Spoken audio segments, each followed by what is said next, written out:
Hello everyone and welcome back to Pepple's Potager. Today is May 4th, 2024. And this will be my first video of the gardening season, and I just wanted to show everyone what peppers and tomato plants I've started here.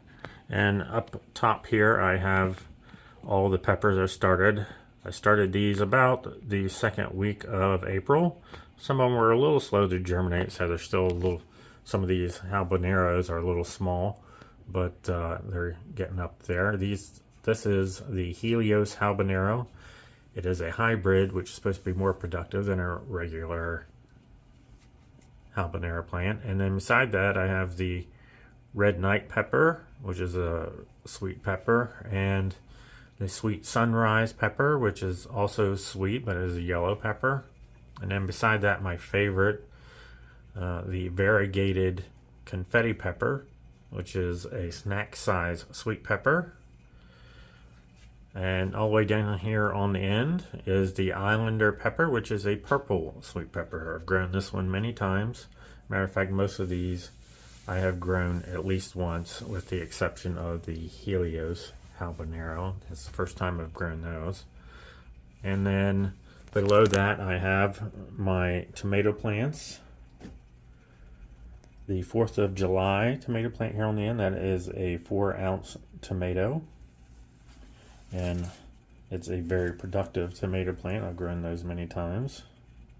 The citrine tomato, which is a cherry tomato that is orange. And then the black cherry tomato and the white cherry tomato. All three of these are cherry tomatoes. I grew the citrine, the black cherry, and the white cherry on a tomato arbor last year. So if you go back to the videos I did last year, you can check out the tomato arbor on which I grew all these. And then down here towards the end, we have the Cherokee purple, which is one of my absolute favorites. And then beside that, I have the Brandywine black tomato. The Brandywine Black is a potato leaf variety, so they get some very large leaves on them.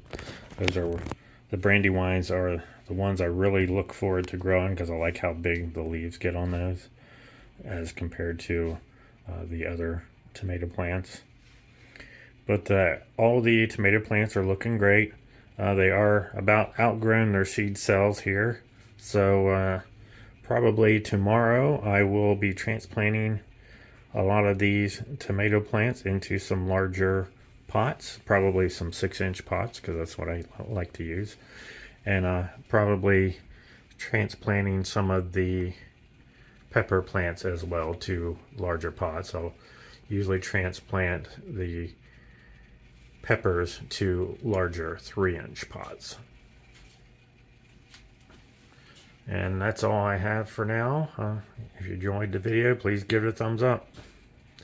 Thanks for watching.